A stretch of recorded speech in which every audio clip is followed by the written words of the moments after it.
মুজিবুল হক চুন্নু সাহেবের হয়তো আমি বলে দেয়াতে সমস্যা হচ্ছে। চুন্নু সাহেবের কথায় আমি এমপি হইনি। আমি এমপি হয়েছি আমার 7 লাখ মানুষের ভোটে এবং দোয়া এমপি হয়েছি এবং ল্যান্ডস্লাইড ভিক্টরি হয়েছে আমার। আমি আমার জনগণকে খুশি করার জন্য যা করব তাই করব। আমি এর বাইরে কোনোদিন যাওয়ার প্রশ্নই আসে না।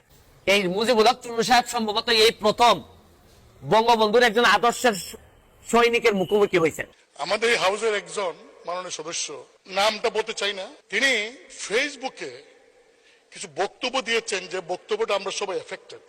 যেমন 1 নম্বর তিনি বলেছেন জনগণের উদ্দেশ্যে যে আপনারা কি জানেন এমপিরা কত বেতন পায়। মানে ওনার বক্তব্য ছিল যে কোনোভাবে যেন আমি ফেসবুকে না জানাই যে কে কত টাকা পায়।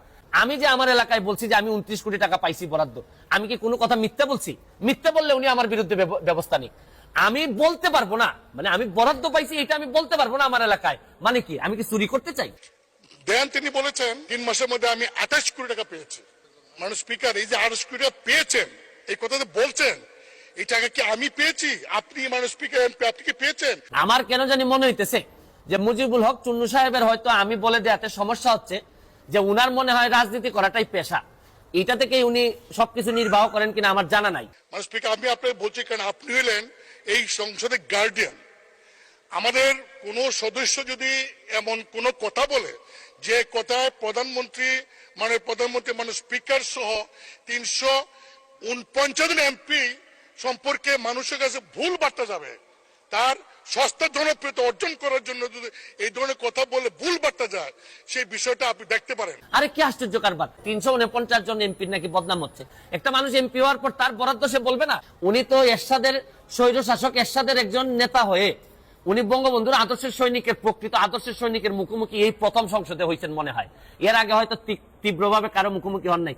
এই জন্য উনার এত গাত্রদাহ। আর এত গাত্রদাহ কিসের? আমি খুব দুঃখের সাথে একটি বিষয় আপনার দৃষ্টি আকর্ষণ করছি। যে বিষয়টা বলবো সেটা আপনিও জড়িত, সংসদ নেতা জড়িত। 350 জন এমপির মধ্যে 349 জন এমপি জড়িত, শুধু একজন ছাড়া।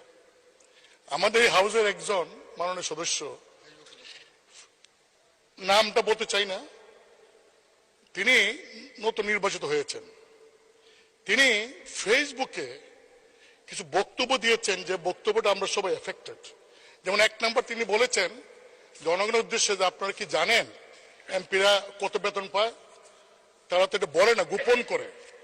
তিনি বলেছেন যে 1,72,000 টাকা বেতন তিনি পেয়েছেন। মানে স্পিকার, আমরা কত বেতন পাই এটা তো লুগানি কিছু নাই, এটা ওয়েবসাইটে গেলে পাওয়া যাবে। ঘুমানোর আগে 11 বার বিসমিল্লাহ পড়ে এই দোয়াটি 7 বার পড়ুন। কোন রকমের টেনশন আপনাকে ছুতে পারবে না, কোন রকমের টেনশন আপনাকে স্পর্শই করতে পারবে না। দেন তিনি বলেছেন যে এই 3 মাসের মধ্যে, জানেন 3 মাসের মধ্যে আমি 28 কোটি টাকা পেয়েছি। 28 কোটি টাকা কিভাবে পেলেন? যে 3 কোটি টাকা পেয়েছেন গম টমের জন্য আর 25 কোটি টাকা পেয়েছেন রাস্তার জন্য। বলছে আপনি জানেন যে 3 মাসে আমি 28 কোটি টাকা পেয়েছি। মানে স্পিকার, এই যে 28 কোটি টাকা পেয়েছেন এই কথাতে বলছেন এই টাকা কি আমি পেয়েছি? আপনি মানে স্পিকার এমপি আপনি কি পেয়েছেন? মানে সংসদ নেতা প্রধানমন্ত্রী তিনি কি পেয়েছেন? কারণ এই আমাকে কিন্তু ইতিমধ্যেই ওই ফেসবুক দেখে অনেকে বলছেন যে 25 কোটি টাকা পাইছেন, এই টাকা কই? তিনি বলছেন যে 25 কোটি টাকা তিনি পেয়েছেন, আমরা তো পাই নাই।